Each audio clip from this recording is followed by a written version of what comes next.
Seekers. Welcome back to my podcast. And as you'll note in the title, this is about top strategies for access passes.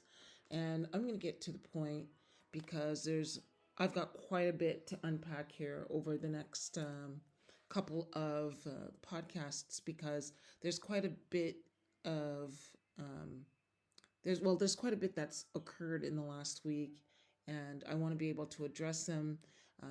There specifically was a discussion between guild members in my guild about access passes, and I was surprised that some people aren't really aware of this. Some players aren't aware, or just they're not as active a player as others, or not as involved in the game and about the game to really um, know that there are ways that you can accumulate passes instead of having to, outside of having to pay for them and to wait for them randomly to show up.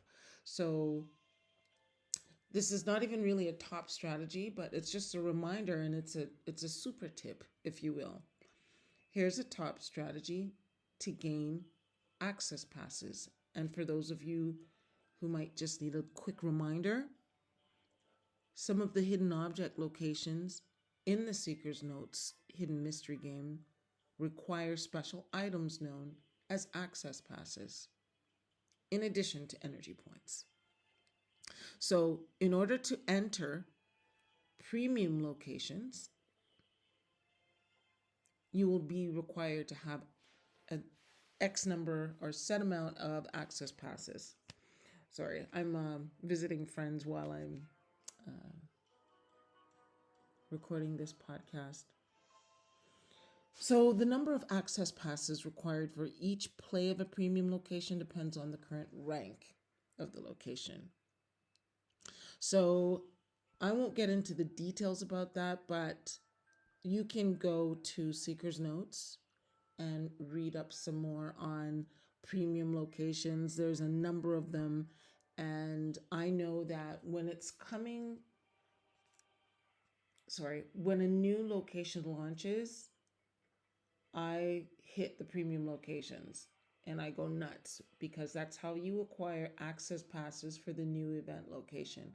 I'm going to record another audio that speaks specifically to the event location because there's some very, very important things I want to share if you want to make the most or get the most out of the game and take advantage of the best rewards and how you want to reward your friends who you visit. So I will get to that in another video. But for this video or this audio, my apologies, I am going to walk you through this strategy that I use. So I always have access passes for the premium locations. If you can, go into your collections and artifacts menu, and where it says enter text, we can look for gold thread, and I'm typing it in right now. Type in gold thread, and you'll notice that for me, for example, circus tent comes up, mysterious stalker comes up, useful changes come up. Now these three collections reward you with 50 gold thread. One rewards you with 50 gold thread. Another collection rewards you with 25. And the other 50. And so on and so on. Now, what I find surprising is that many members in our guild, instead of having their name or beside their name, they'll type in gold thread. So, for example, person ABC dash gold thread, person 123 / lantern. I mean, it's nice when your friends can gift you, and sometimes you might get 10, 15, 20, depending on how many friends you have. They will gift you an access pass. I try to, if you're a friend of mine, you know that that's my favorite thing to get out, to give out. unless you, in your wish list, you prefer to receive a fixture, right? So I'm going to encourage you, people, if you're visiting friends, when you're visiting friends and playing quests and playing through the game, your collection items fill up. Also, when you're visiting the inventor and visiting the fortune teller, and also when you're visiting the blacksmith, there are items there that once you know how to use them wisely, you will have items on your collections list that you can assemble in order to be rewarded your access passes. So go into your collections and artifacts menu. For example, I'm going to do another search for the raindrop. Type in raindrop in the text box, or you can just scroll through if you're too lazy to type, because sometimes I find the text box so small. I'm playing on a pretty good iPhone now. Most people are. I used to play on my iPad. And I've typed in raindrop into the text box, and campaign play is a collection that once assembled, it rewards you with 50 raindrops plus 750 coin and some random fixers. And that's always nice. Getting those random fixers are really nice because it helps you to build your collections and gives you advantages in the game. The Mysterious Beast is another collection that comes up. And if I click it right now, if I assemble my collection list right now, I'll get 100 raindrops, 500 coin, and a random fixer. Okay, so share that with your guild members or your friends. You can message your friends in Anonymous Alliance. And again, I encourage you to play Anonymous Alliance.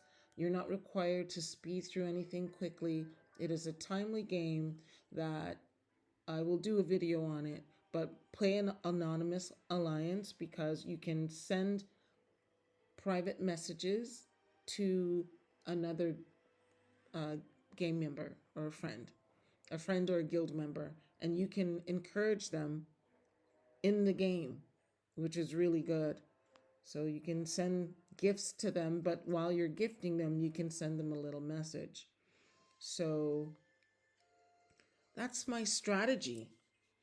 That's, I think, an incredibly wonderful strategy.